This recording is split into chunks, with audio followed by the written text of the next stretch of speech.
Hi my friend, it's Pat Sloan here. Happy Wednesday! So I am going to go through some of the upcoming quilt along so that you can take a look at it. I have a little bit of mail that came in, and I just want to touch base on the end about taking a sewing break. Do you ever take a sewing break? I'm actually in that mode right now, so it's interesting. So I'm going to just muse on that a little bit. So first of all, today is Eat an Extra Dessert Day. So you deserve it. Eat an extra dessert. Have a piece of chocolate along with your regular dessert. Yes, eat an extra dessert day. If you want to go to my fireside chat group at Facebook, you could share what your extra dessert is that you would eat today, if you could, or if you did. Okay, the other thing today is it's a cozy day, and so it is going to be the color of the month. We just did the last color of the month towards the end of the month. I have it towards the beginning of the month. I'm going to try to balance that out over time. But anyways, color of the month is a nice brown. It's something, your quilts that look cozy, warm, and have a vibe of brown. And I've done a lot of, I've done a lot of brown looking quilts because I did a lot of folk art, and that was kind of the vibe of those quilts, very warm and cozy. But I thought I would show you one that's actually kind of tan and red and chocolatey brown, but it has a lot of tan versus like a white background or whatever. So this is something I did a lot of years ago, and also has a golden border on it. Love the border fabric. So I'm going to just hold this here a second while I talk behind it. So this is my Dear Jane, they call them Baby Janes when you don't do all the blocks from the Dear Jane quilt. And the Dear Jane quilt is a quilt made during the Civil War by Jane Stickle. And there's a book, and there's a electric quilt software for the blocks. But this one was done by, a lot of the blocks were done by friends. We did some swaps. So we were crazy. We swapped these little blocks, and my skill sets were pretty new to quilting at the time that I did these. So some of them are pretty rough. And I also have a block that I swapped with my late mother-in-law. And so that's awesome and very special. I did a nice fancy label with a bunch of info on it. And so I thought I would get that out and share it with you. And the alphabet. So it was so fun to have the alphabet on there. The alphabet are applique, and they're fusible applique. And so the backing is a golden batik.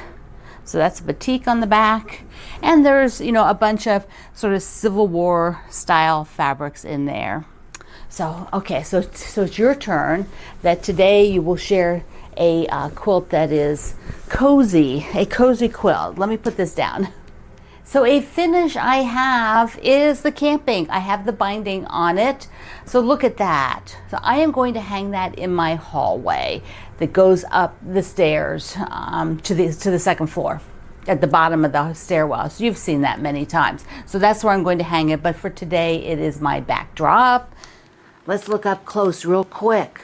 So you can see the fishies in that fabric. Of course, like I've said, this fabric is very old. You can't find it anymore, I don't think. Little trees, and I just adore the sort of 50s style cars and little campers.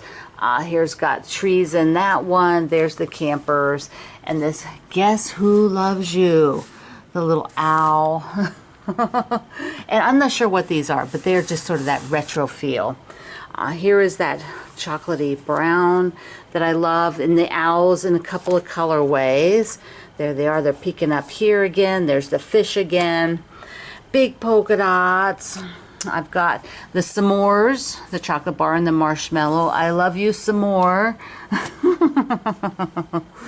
And there, see, and I did this strip. I had to really fussy cut to get this strip to go all the way around.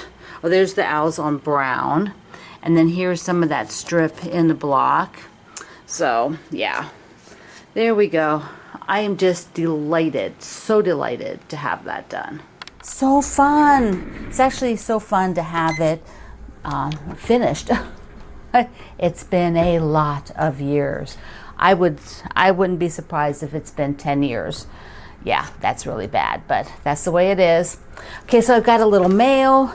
I had a beautiful little note from Tree in Missouri. Thank you so much for your note. I really appreciate it. It was fun to hear you telling me about your state fabrics and what you did with them years ago. Okay, so I also have something here from Iris in Mississippi. Cute little card. And let's see, she sent a little piece of state fabric. So again, this should be the last one. I have to store all that away, and that'll be a project for in next year's project. And then Reeve, who sent me this, sent me this book. Do you remember this book from the other day? So gorgeous with all these beautiful mushrooms. Look at this. I mean, just amazing. So she also sent a card which came after the book. So, if otherwise I would have saved them and done them together. But when she tell you that she said, look how cute this is. Look how cute. And then she sent along a yummy Starbucks. Mwah. Thank you again. I'm really enjoying looking through the mushroom book. It is so cute. Next Wednesday starts our Ode to the National Park, and it is going to be 9 blocks. This is the layout. The blocks do not look like a national park in any way, but you could incorporate any kind of fabrics that speak to you about national parks. Maybe it's woodsy kind of fabrics, or you can just use fabric that you love. You don't have to make it to the theme. And each month it'll be something about national parks, not a specific park. Although I might mention specific parks, it is not that. The theme is more about some aspects of the national park system here in the United States. And so I have my Gratitude and Grace. That's what I'm going to make mine with the new fabric that just came in. And then I'm thinking of making a second block here with the shoreline. Because a lot of the national parks actually have on the shoreline, or have water aspects to them, lakes, whatever. So I'm thinking of that. I have a bunch of little things pulled so that each week I'll sort of feature something, like our national park passports. Do you have one of those? Do you? Okay, so that bin, so that's coming up. Now, the Fat Quarter Shop also put out their new Christmas Jolly Bar book. Let me show you. Here's the cover of it. I don't have my physical book yet, but a few days ago the book came out and I told you about it. So a lot of you have gone ahead and picked up your book. And we're doing a sampler from the book. So let me show you one of the blocks. Here are one of my blocks for the sampler, and I am using the Starberry. So this is if you buy a Jolly Bar for the Starberry fabric, this is the free pattern that comes with that Jolly Bar. But the sampler, the blocks are all from the book, so you can actually use your own fabric. You could use a layer cake. You could use some, a Fat Quarter bundle you have that you really want to use. And it is a big Christmas theme, but you could get away with maybe replacing a block or two if you wanted. You can see the picture. Let me show you. This is it done in the Starberry and how I am doing mine. So, if you want to do yours in some other kind of fabric besides holiday fabric, you can do that. And be sure that you download the supply list. So that's on there now. It's all at the project page over at my website. The other project that will start towards the end of this month that I am looking forward to is the London Town. And here is the book by Cake Stand Quilts in the UK called London Town. Now you can order the PDF off of the Fat Quarter Shop. I have that link. If you want to order the physical book, I have the Amazon link, and she ships them herself. So you have that option if you want the booklet like this. I've been to London as a teenager. My dad's wife is British and lived right outside London. Her sister lives in the London, outskirts at the moment. So I think my first real boyfriend was from the UK, in high school. So it's just something. When I saw this last year, I've been waiting a year to do this. I saw it last year. year, last spring, I think, over a year. And so I'm very, very excited. Now she used a lot of Tilda Fabrics, and I decided they were really cool. So I would get some Tilda Fabrics. Let me show you, but then I'm also adding something else. I'm not just using that. So here are, please note, no squeaking. No squeaking. The in-house maintenance department fixed that. So I am using, so I got a bunch of the Jubilee.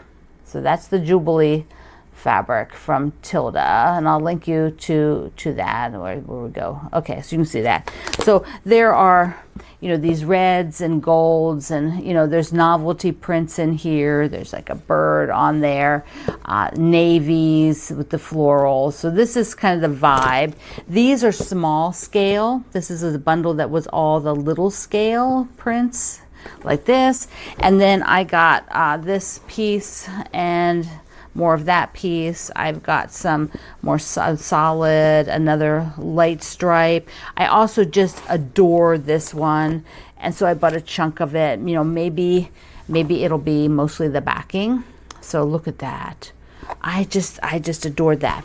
Okay, but the other thing is that I have a little collection of Liberty of London fabrics, and you know, in here, the one block, where is it? Hold on there. The one block is the Liberty of London building, their store, which I did not really sew enough when I was in the UK, when I went to the UK to really, I was in high school. So I sewed clothing, but this wasn't really on the radar at all. But I did ride in London cabs and double-decker buses, which we also have in this pattern. So love that, so love that. Okay, so my little bit of Liberty of London fabric. Let's take a look. So I've got several of these really nice boxes from the Container Store. All right, so what I have, this one here is called Riviera.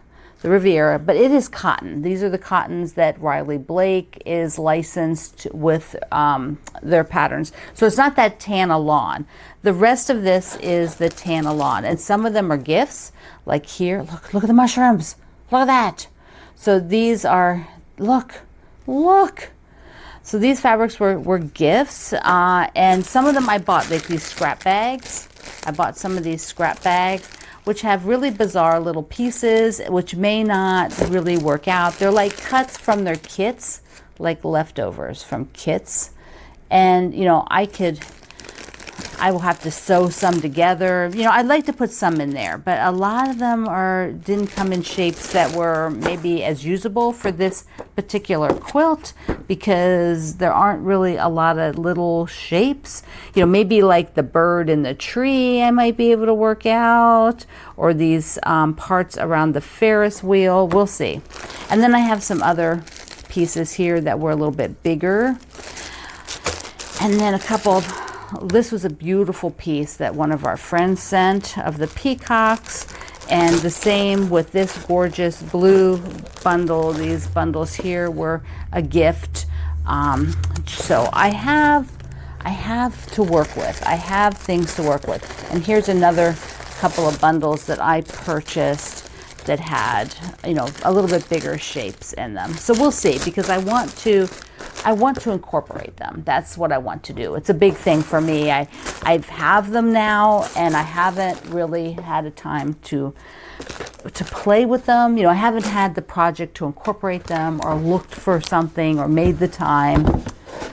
I'm a big advocate for saying made the time rather than saying, oh, I don't have time. Like, we all have time for the things that we really want to do, and you have to make time for them. So anyway, I've not made time to use my Liberty of London fabrics, but I sure want to. So the other thing that I want to tell you about are two other projects that are coming up in the future. You know, I just can't anymore overload as much as I did in the past. It's just, you know, I did that, been there, done that, got the t-shirt. So I now am trying to spread things out. And also, my friend Bobby also helps me sew some of the things because they're for charity, and so she's donating her time to the projects as well. So which is just awesome. You know, thank you, Bobby. But I have two other projects coming up that will be, one will be with the Fat Quarter Shop next year, and so let me show you that one. I have to grab the thing. So the Fat Quarter Shop is doing this. Oh my gosh, it's another one of these big kits. This snowman. So let's take a look. It comes in this box, which is pop mega big, and the snowman pattern is a Lori Holt pattern, and so I mean he's just stinking cute.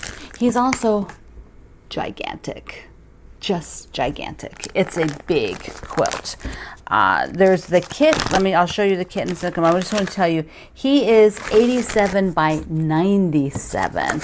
So like looking at that, there is very little you can do to make him shorter unless you just don't do the wagon. If you leave the wagon off and instead make like a shorter trees, and then just sprinkle some little blocks over there, or just make one tree which is shorter and then do some blocks. Let me get him out of there. Hold on. So I was trying to decide, you know, if I didn't want him as big, then I could do something like this, where, you know, we just don't have the wagon, although the wagon is stinking cute. But if you don't have the wagon, then you could just maybe not have this tree. Maybe you would just move this tree up here, because I think that I love that twiggy tree. Move that tree up here. Oh my gosh, that's so dirty on the back. Never mind, don't look at that. And then this over here would just be the little blocks instead of the top of the wagon. And then a little space below, so he's not sitting, you know, so there's a space like at the above here, the background. And this would cut some off of the, this would definitely cut some off of the length. It would still be wide because there isn't a whole lot to do to make it less wide, because this, I believe, is probably the same width as that tree. And so if I just move the tree up, and I'm kind of contemplating that, but I have to think about it, because the wagon is just so adorable, but it is so gigantic. This would be for charity, you know, like I would make it and then it would be given either to a group to raffle for funding, you know, that kind of a thing, because it would be one of those which has a high impact. So it would probably, you know, be used for some sort of a raffle. But if you want to get in on this, the kits are available now, so that we don't start until next year. So you can go ahead and get your kit. And again, it's one of these that comes with, there. So you get that box, but it comes with, you know, this massive amount of background. And then this is a lot of the snowman, but he is scrappy. Look at him. Do you see? He's scrappy. So you've got some other lights in here, you know, to mix in with the snowman, and then the other fabrics that were needed.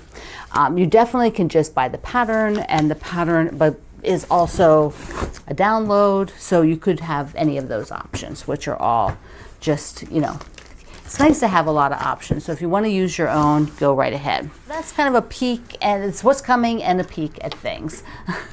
So here at the end, I just want to talk about when you're not sewing for a while, and there could be many reasons you're not. Like I just saw a Facebook post from a friend of mine, and he said he hasn't actually been doing his sewing for 4 years, because he had taken on a new job and then had to do residency for that, and et cetera, and he was now going to get back in there, going to clean it up and start making again. That's a long time, but when you totally change careers and then you have a lot of intense work, I mean, you know, swing shifts and all those kind of things that he had, it's not really that possible, you know, sometimes to fit in making and having decisions on making. Other times we might just not be in the mood, we might not have something we want to sew, and I have to be honest with you, lately I just needed a break. I needed a break. from a lot of things. I don't know why. I just had done a lot of things the same for a while. And I decided that I was just going to give myself a bit of a break and, you know, do kind of the things that have to be done, but not too much extra. It's like the pears are stuck. My cross stitch is stuck. They're kind of like stuck in time because I'm like, okay, here, I'm actually filming this in 1st of September, but you know, the last days of August and probably right here through, you know, actual Labor Day for me as I'm filming, I'm just taking a big break. I went and bought a new video game, which is Disney Dreamlight Valley. If you play, give me a shout out in the comments. And I just am taking time to play with that, to be in the community for that game and meet some people, and just have very much a change of pace, a creative change of pace, a different brain wave working kind of situation. And so, you know, that excitement will, you know, get to a, you know, an even tone. Like anything new you take on, you know, sometimes you get excited about a thing, and then you get into like the level mode where you're like, okay, this is what this is my level of fun for that. But sewing for me, I've wanted to take a break, and it's fine. It happens with everybody, and you do, and it's for many reasons. There, you know, might be stressful things. It might just be you've done the same thing a long time and you just need a mental break like me to shift it up and change it up a bit. So I'm looking forward to jumping back in with these projects, and it's gonna be so much fun. All right, my friend, I hope you enjoyed this. All the links are in the description box, and you can go to I Love to Make Quilts, to my website. All of the project stuff is listed over there. So I love you. Mwah. Thanks for being here in the Sloan Zone. I will see you online.